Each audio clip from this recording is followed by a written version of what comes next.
మరి బహుజన బిడ్డ పూల రవీందర్ను గెలిపించాలి అని చెప్పి అందరూ ఒకటై ఓటింగ్లో పాల్గొన్నారు కాబట్టి అత్యధిక సంఖ్యలో ఈరోజు ఓటింగ్ శాతం పెరిగింది.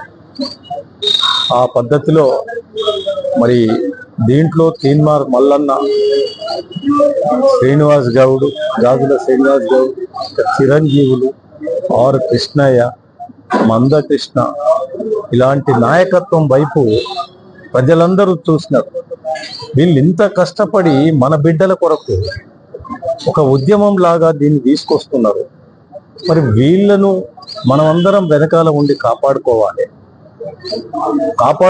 అంటే ఈ గెలుపునే మనం వాళ్ళకి ఇవ్వాలి అనే ఒక పట్టుదలతోటి ఉన్నారు. కాబట్టి ఇప్పటి వరకు కొన్ని సంవత్సరాల నుంచి కష్టపడుతున్నటువంటి గాజుల శ్రీనివాస్ గౌడ్ కావచ్చు, ఆర్ కృష్ణయ్య గారు కావచ్చు, వీళ్ళంతా పిల్లల యొక్క స్కాలర్షిప్లు, ఉద్యోగాలు వాటి మీద కాన్సన్ట్రేట్ చేసి గత 30-40 సంవత్సరాల నుంచి పనిచేస్తారు. తీన్మార్ మల్లన్న, చిరంజీవులు గారు ఇది రాజ్యాంగబద్ధంగా అసలు ఈ చట్టసభల్లో ఎందుకు ఈ బీసీలు, ఈ బహుజనులు ఉండరు, వీళ్ళకి ఎందుకు ఈ స్థానాలు కల్పించరు అని చెప్పి ఒక పట్టుదలగా తీసుకున్నారు. రేపు 3వ తారీఖు ఒక బ్రహ్మాండమైనటువంటి గెలుపు. ఇది ఇప్పటికే డిసైడ్ అయింది. మా ఉపాధ్యాయులందరూ ఓటేసి వచ్చి అన్న కంగ్రాచులేషన్స్ మనం గెలుస్తున్నాము అని చెప్పి ఎవరికి వాళ్ళే వచ్చి మా టెంట్ల దగ్గరికి మా ఉపాధ్యాయ మిత్రులను కలిసి తెలియజేస్తున్నారు. ఇదే నిదర్శనం. ఈ గెలుపు ఖచ్చితంగా ఈ రాష్ట్రంలో ఒక పెను మార్పులు, ఒక తమిళనాడు లాగా, ఒక కర్ణాటక లాగా చాలా మార్పులు చేర్పులు జరగబోతున్నాయి. దీంతో వచ్చే జీవోలు కూడా ఇప్పుడున్న జీవోలు పోవాల్సిందే, వచ్చే జీవోల్లో కూడా మార్పులు జరగాల్సిందే. కాబట్టి ఇంత మంచి ఉద్యమం లాగా తీసుకొచ్చిన తీన్మార్ మల్లన్న కావచ్చు, ఆర్ కృష్ణయ్య గారు కావచ్చు, గాజుల శ్రీనివాస్ గౌడ్ గారు కాలు గజ్జగట్టి తిరుగుతూ ఉన్నాడు అన్ని జిల్లాలో. మల్లన్న గారు జరుగుతున్నటువంటి పోటీదారులు ఎవరెవరి క్యారెక్టర్ ఏ రకంగా ఉంది, ఎన్ని తప్పుడు పనులు చేస్తున్నారు, ఇవన్నీ కూడా సమాజానికి తెలియజెప్పడం జరిగింది.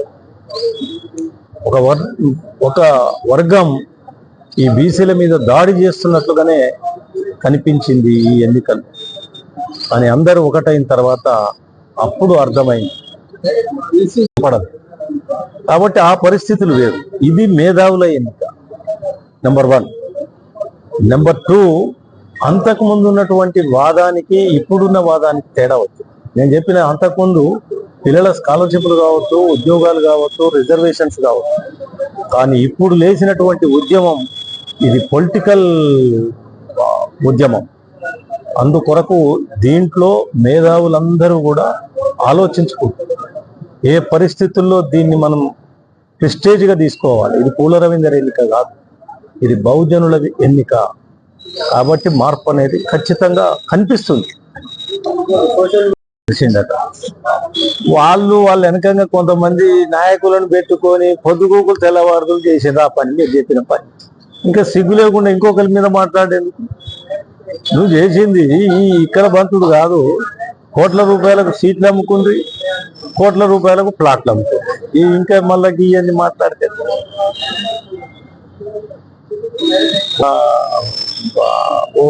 గర్వ అని వీళ్ళు పని చేస్తున్నారు. నేను చెప్పిన గతంలో కూడా ఈ దుష్ప్రచారాలు బంద్ చేయరి, అగో డ్రాప్ అవుతుండు, ఇగో డ్రాప్ అవుతుండు.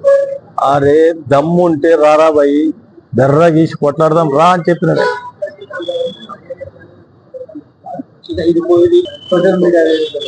జరుగుతాయి ఎంత రాజకీయంగా, అన్ని ఏదైనా సాధ్యమే, ఏదైనా అనొచ్చు. ఈ 3.5 నెలలు నాతో 33 సంఘాల నాయకులు, కార్యకర్తలు కష్టపడి పనిచేసి మరి ఈ రేపటి 3వ తేదీ గెలుపు కొరకు కష్టపడి పనిచేశారు. ఈరోజు మా కార్యకర్తలు, మా నాయకులతో పాటు మా ఉపాధ్యాయులు, అధ్యాపకులు, ఆచార్యులు, గురువులందరూ పనిచేసి ఈరోజు వారందరూ కదలి వచ్చి ఒక ప్రవాహం లాగా ఓటేసి నన్ను ఆశీర్వదించినందుకు మా ఉపాధ్యాయులు, అధ్యాపకులు, ఆచార్యులందరికీ పేరు పేరున పాదాభివందనం చేస్తాం.